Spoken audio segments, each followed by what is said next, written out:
यूँ लगता है कि शायद जो फ़िल्में होती हैं वो प्रैक्टिकल लाइफ से या नॉर्मल लाइफ से जुड़ी नहीं होती। पर मैं अपनी ज़िंदगी में जो मैंने किसी से दादाजी के बारे में कहानी सुनी है वो कुछ फ़िल्मी है। हमें फ़िल्मी लगती है आज, पर अगर मैं जोड़ के देखता हूँ तो इतनी भी फ़िल्मी नहीं है। पर हाँ, इसमें इंटरेस्टिंग है, मुझे अच्छा लगता है, इस पर फ़िल्म बन सकती है अगर बताऊँ तो।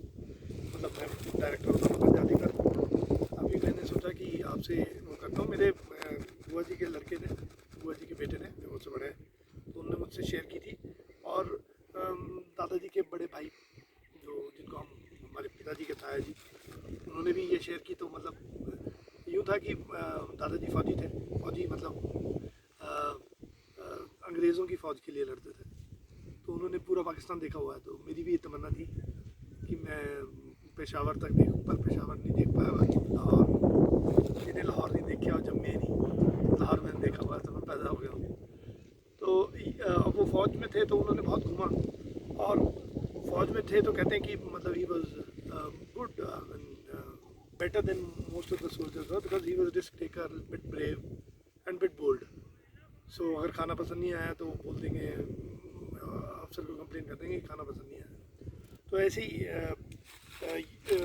ऐसा हुआ कि वो उस टाइम जो टैंक्स की, आज टैंक्स वाली जो फौज होती है उसको हम बोलते हैं आर्मड। आर्मड उस टाइम आर्मड को रसालदारा बोलते थे, रसाला बोलते थे। तो वो घोड़ों की फ़ौज हुआ करती थी। तो घोड़ों की फ़ौज में क्योंकि चले गए थे, और ज़्यादातर डोगरा मतलब उनकी फ़ौज में थे। तो उस टाइम ऐसा नहीं होता था फ़ौज में कि आप अलग अलग यूनिट्स में चले जाते हो। वो कज़न्स वजन्स बहुत सारे एक ही यूनिट में थे। तो दादाजी, उनके बड़े भाई, उनके कज़न, तो ये लोग बहुत सारे एक फ़ौज में थे। तो जब देश आज़ाद हुआ तो जो हमारा एरिया है वो पंजाब के एक बॉर्डर एरिया से टच करता है, वो होशियारपुर डिस्ट्रिक्ट के अंदर है। तो ये भी शायद एक डोगरा किंग के अंडर ही ये पूरी उसकी रियासत में था, होशियारपुर भी। तो वहाँ पे कोई बसते नहीं थे डोगरे, क्योंकि डोगरा मतलब जो पहाड़ी राजपूत होते हैं वो जनरली अपने गाँव से बाहर नहीं निकलना चाहते थे। तो डोगरा वो जो किंग था उसने सोचा कि यार मेरी लैंड है, वहाँ पे है, तो मैं कुछ अपने लोग बसाऊँ वहाँ, ताकि मेरी से रहे, उसलिए शायद जो भी रीज़न रहा होगा। तो उसने बोला कि ठीक है, जो अभी अभी रिटायर होके आए हैं इंग्लिश आर्मी से बंदे, मतलब जिनने अब छोड़ दी इंग्लिश आर्मी, तो वो मैं उनको ना कोई 10 बंदों को, क्योंकि वहाँ पे जट लोग रहते थे, वो वहाँ रहते थे तो उनके कब्जे थे उन ज़मीनों पे। तो वो ख़तरनाक थे कि कोई और आएगा तो हम मार देंगे और यूँ कर देंगे। पर इन्होंने 10-12 लड़के, तो ये जो नोन थे, दादाजी के बड़े भाई ने बताया कि वो तो नोन लोग थे, तो इतना डर नहीं लगता था, और थोड़े वेपन थे उनके पास। तो वो लोग गए तो उन्होंने बोला कि जाओ तुम वहाँ पे, पटवारी साहब हैं, वो आपको ज़मीनें बांट देंगे। वहाँ आपको मेरे ख्याल से कोई मतलब 80-80 कनाल, वो कितनी ज़मीन हुई मैं एकड़ में नहीं बता पाऊँगा। तो 80-80 कनाल ज़मीन का टुकड़ा सबको मिलेगा। तो ये सारे सबको मिलना था, तो बड़ा एरिया था वो जिसमें बांटना था। हरियाणा पुंगा करके जगह का नाम है।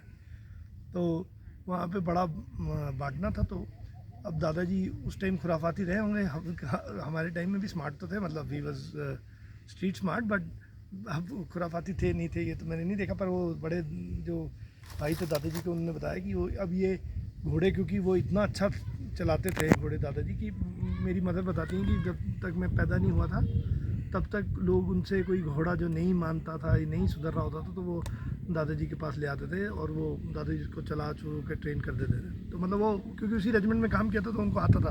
और कई बंदे वही काम करते हैं पर पूरी ज़िंदगी नहीं सीखते, पर कोई बंदे बहुत अच्छे से सीख लेते, तो उन्होंने सीख लिया था ये बहुत अच्छे से काम। तो वो जब पटवारी के ऑफिस में गए, जिससे लेनी थी उन्होंने लैंड, जैसे यहाँ पे हो पटवारी का ऑफिस, तो वहाँ पे सब लोग गए।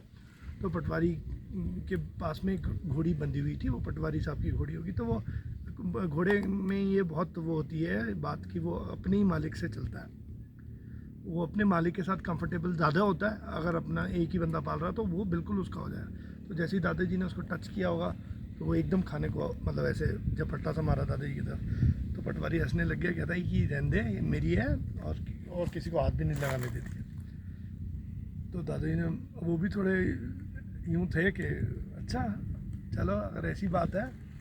तो ये बोला कि जानते नहीं हो तुम मुझे कि मैं कौन हूँ। मैं कर दूंगा, घोड़ा तो कैसा भी हो मैं बैठ जाता हूँ। तो पटवारी साहब ने ऐसे ही चैलेंज किया, नहीं ये और घोड़ों जैसे नहीं है, मेरी घोड़ी है, मुझे पता है। तो दादाजी ने बोला कि चल शर्त लगाते हैं। तो पटवारी साहब ऐसी मस्ती में, वो तो जो ऑफिशियल काम चल रहा था चला, बोला ठीक है, आपने अगर शर्त लगानी है लगाओ शर्त, कितने की शर्त लगाओगे। तो उस टाइम के 100 रुपये बहुत होते थे, मतलब वो मेरे ख्याल से साल भर में भी नहीं खाता होगा। तो उस टाइम के 100 रुपये के हिसाब से शर्त लग गई। दादाजी ने बोला शर्त 100 रुपये की। तो उनकी जेब में भी नहीं थे। दादाजी ने कहा मेरे मतलब बोला कि इतने तो होते ही नहीं थे किसी के पास। तो बोला शर्त लगी, चलो। अब ऐसी जैसे हम लगाते हैं कि अच्छा ये शर्त लगी, वैसी शर्त लगा ली। तो दादाजी ने बोला कि अभी शर्त ही लगी है तो सबके सामने होगा। ऐसा है, हम शाम को वहाँ पे फलानी दुकान के सामने मतलब दूध चाय पीने आते हैं शाम को, तो हम वहाँ मिलेंगे, तो तू वहाँ घोड़ी भी ले आना, मैं तेरे को तेरे सामने ट्रेन कर दूंगा और लोग भी देखेंगे ट्रेन, नहीं तो मेरी बेइज्जती, बाकी जो होगा देखी जाएगी। तो पटवारी ने बोला ठीक है। तो हो गई जी, शाम हो गई। शाम को पटवारी साहब लेके आए। अब जैसा कि सबने बताया कि वो स्मार्ट थे, दादाजी ने ट्राई किया, 1-2 बार नहीं हुए होंगे उस पर काबिज घोड़े पे, पर हो गए फिर, और बैठ गए घोड़े पे। और तो उसको थोड़ी देर, जो भी मेरे को पता है कि वो पीछे वाली टांगों पे अगर घोड़े को थोड़ी देर ऊपर ही हवा में रख के इधर उधर रोटेट करा दो तो उसके मसल्स थोड़े जाम हो जाते, फिर वो थोड़ा साइलेंट हो जाता घोड़ा, जैसे भी होता है, मतलब जो मेरी इनकम्प्लीट नॉलेज है। बट जो भी हुआ वो घोड़े पे चढ़ गए और घोड़ा भगाया उनने मस्ती से। घोड़ी थी वो, मतलब उसको बहुत इधर उधर भगाया, ला के खड़ा कर दिया। बोला लो जी पटवारी साहब, अब बताओ शर्त का क्या है। तो पटवारी साहब का थोड़ा सा, क्योंकि सबके सामने हुआ तो रंग उड़ गया। तो उन्होंने बोला कि दादाजी ने बोला कि अरे नहीं, शर्तें तो ऐसे मेरे पास कौन से थे, इतने पैसे ऐसे ही लगा दी, कोई बात नहीं, आप दूध जलेबी खिला दो बस, आज के दिन की दूध जलेबी आपकी तरफ से। तो वहाँ साइड वाली दुकान से दूध जलेबी खाई उनने। पर उस चीज़ का ये उन्होंने पटवारी साहब ने वो ज़रूर बनने से यूँ दोस्त बन गए। वो फिर दोस्त भी अच्छे यारों के यार बन जा रहे थे, तो दोस्त बन गए। तो पटवारी साहब ने उस पूरी लैंड जितनी भी बांटनी थी उसमें 2 ही जगह कुएँ थे। एक कुएँ वाली लैंड जो है वो दादाजी को दी, जो बिल्कुल बीच में थी। तो वो बहुत साल दादाजी के पास थी।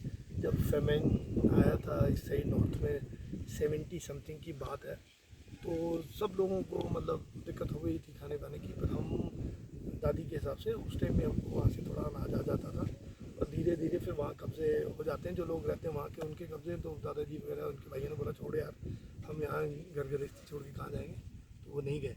फिर ये स्टोरी थोड़ी फिल्मी लगती है मुझे, तो फिल्में आम इंसानों से बनती हैं, इसलिए मैंने सोचा कि ये स्टोरी है तो मेरी लाइफ में मुझे इंटरेस्टिंग लगती है, इसलिए आपके